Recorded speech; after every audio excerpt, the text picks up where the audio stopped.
What's up, college football fans and Mean Green fans? Sonoy Valente here once again with the Mean Green Show. Today, joined by a very special guest, Harry, and we're going to touch on a little bit of what's going on in camp, as well as maybe some other things. But before we get into all that, guys, you already know the drill. If you're a fan of college football, G5 football, any or all of the above, consider hitting that like and subscribe button because that is truly all that we talk about.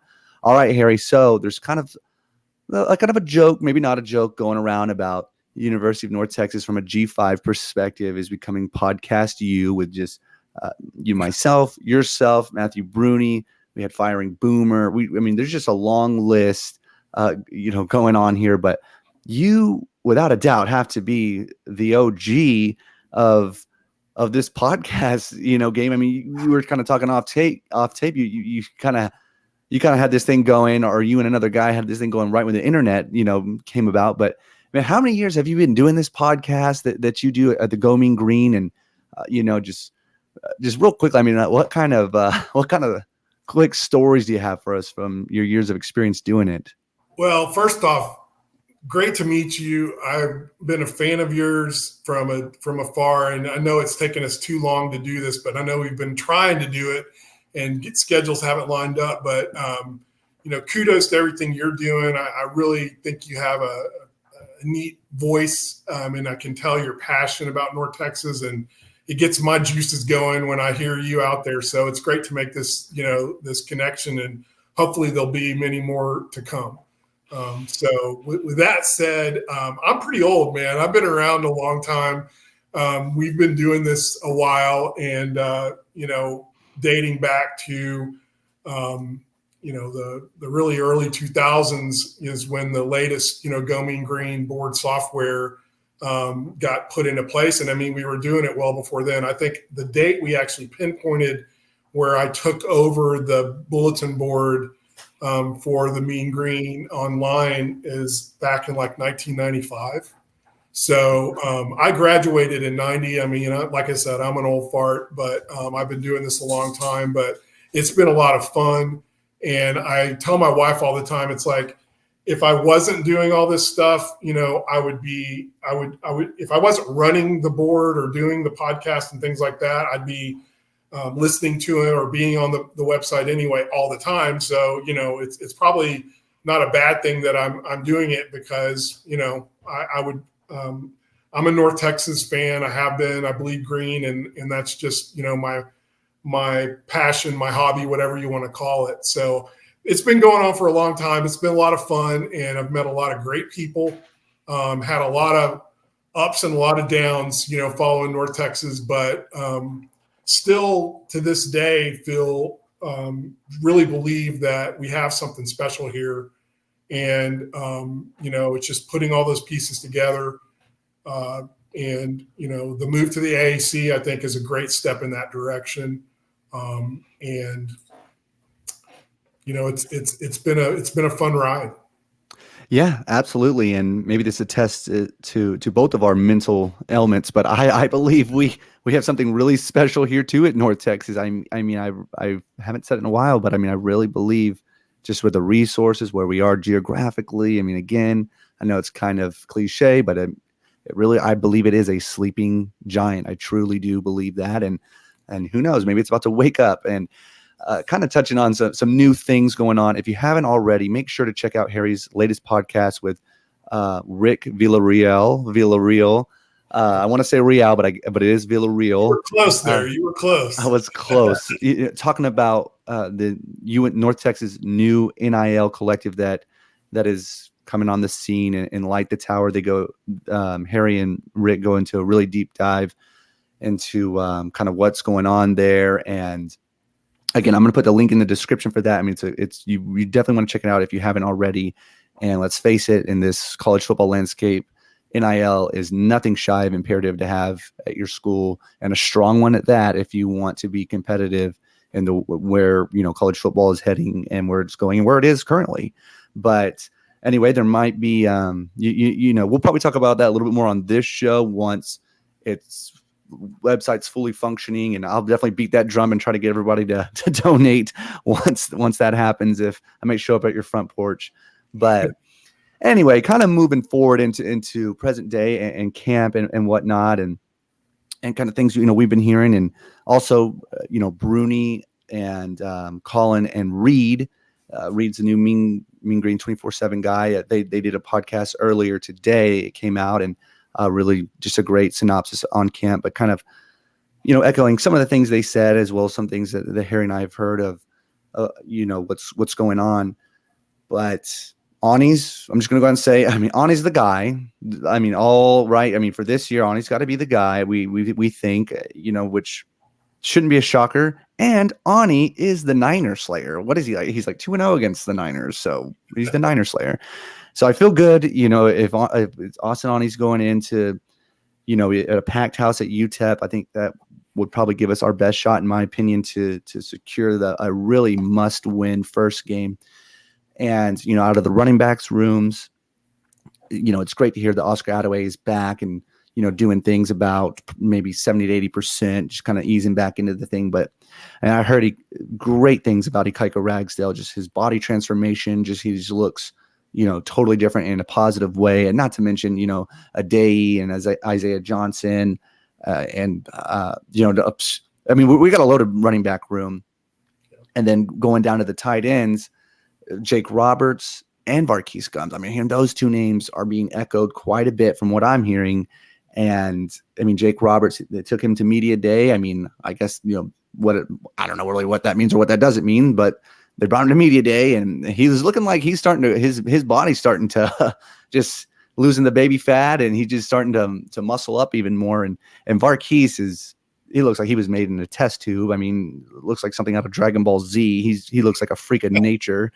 So that's, really exciting, and not to mention, who they have behind them, but a lot of excitement there.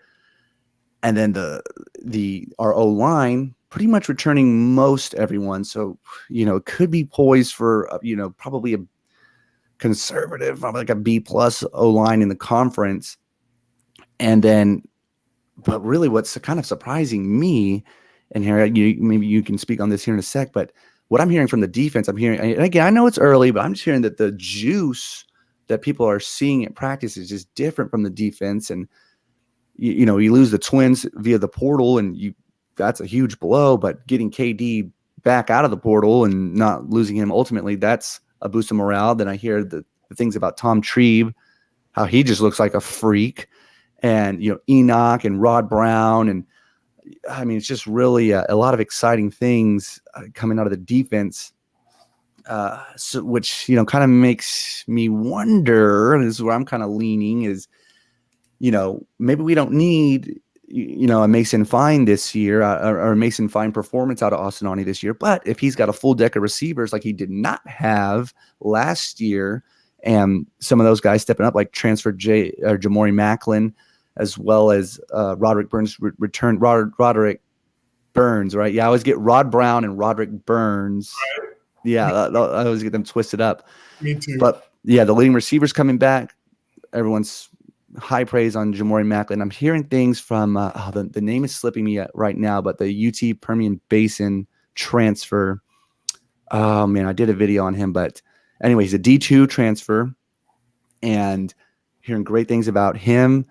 And we'll see, how Shorter and Bush come back from injury. But I think there's just enough weapons there too, where if we can just lean on that bolstered offensive line and run the damn ball, as everyone's saying, with our highly talented running back room, and just Austin Aune just, or whoever it is, just goes out there and just kind of keeps the chains moving when needed, you would think. And that just, personal opinion, way outside looking in, I just feel like maybe that's where things are shifting. We'll see, though, obviously. And one other name I did not mention, Mason Richards, out of, I think I'm saying his name right. He was on the show a few weeks ago. Anyway, out of Eastern New Mexico, another D2 guy. I'm hearing great things about him, and Sifa, who Matthew Bruni talked on who was a walk-on last year. So I think he's out of Trinity High School. So he is. I'm hearing huge things about that kid, because if you look at his film, he looked like a really active linebacker. I think he was like 6'2", 185. Now they have him listed on the website at 235. That's a Wow. pretty big transformation size-wise from where he came to us out of high school. But I'm hearing great things about him. I mean, right now he's the guy, when you ask me on the defense, that he didn't really think about coming into this, that all of a sudden looks like he could make a big impact right away, either as a linebacker or edge guy. That's a name that I do keep hearing about, as keep an eye on him as someone that could be pretty interesting in terms of the defense this year. But yeah, all you say, yeah. I mean, there's so much talent on this team. And yeah, losing the Twins, anyone that says losing the Twins isn't that big a deal, they're lying. Those guys were great players, and that's why they're at UCLA. But the guys that they brought in, like Mason, like you talked about, that's another guy that wasn't that big out of high school that's transformed into this huge, what is he, 6'3", 240, whatever. Yeah.